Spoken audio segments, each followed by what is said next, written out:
I'm young and I'm old. I'm rich and I'm poor. I feel like I've been on this earth many times before.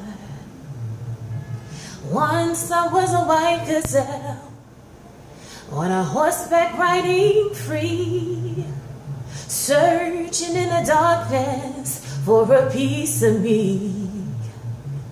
And I know this for sure,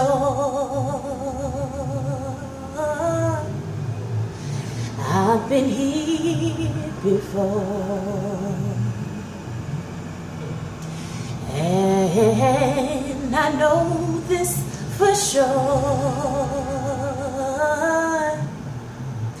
I've been here before.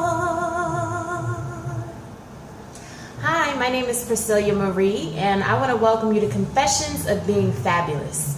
And today I'm going to talk a little bit about following your gut, following your intuition, and why it never steers you wrong. I can remember many occasions where I did not follow my gut, and it didn't turn out too well. And so I've become an expert at this lesson. I had to go through stuff time and time again.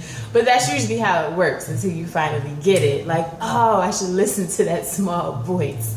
And so now that I do that, I just wanted to share just a story or two. I can remember one time where things turned out bad because I didn't listen. And there was a gentleman, I'm an artist, but I also practice law here in New York City. And there was a gentleman that I never really felt, the warm and fuzzies about doing business with this particular person. And I kind of ignored, the feeling, because in my mind, I'm like, well, I don't really have a reason to dislike this person or not move forward and do business other than that gut feeling. And I guess at the time I thought that wasn't enough. And so against my better judgment, moved forward, did business. It didn't turn out well. And so I just kind of stopped calling and stopped coming around and stopped answering his phone calls and so on and so forth. So fast forward a couple of years later, he was so persistent because he kept contacting me, wanting to do business on the creative side and on the law side. And finally, because he was so persistent, I'm like, all right, maybe I overreacted. Maybe it's not that serious. And so I moved forward, gave him a call, and then we attempted to try again. And this time around, I actually was introduced to one of his family members, and he proceeded to have that person engage me for some legal work. And because we were working on this whole trust thing, I went ahead and started the work. And I just said, okay, you could pay me when I'm finished instead of requiring something up front as I normally do. And I did the work for this person, delivered it, never heard from them again.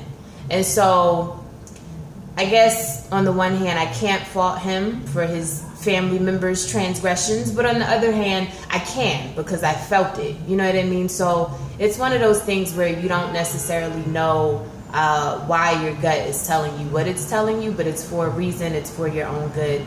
Just follow it and be done with it. Another time where this worked out in my favor, though, is I reached out to a friend of mine who he knew me as an attorney, and I'm like, I sing too. And as a result of that, I just happened to reach out. This random text that I sent him, I was able to get booked at the Barclays Center to sing for a big event.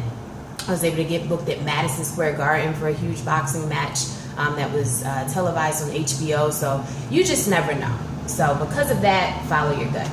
All right, have a wonderful day. I wish you lots of fun, laughter, abundance in your life. Have a good one.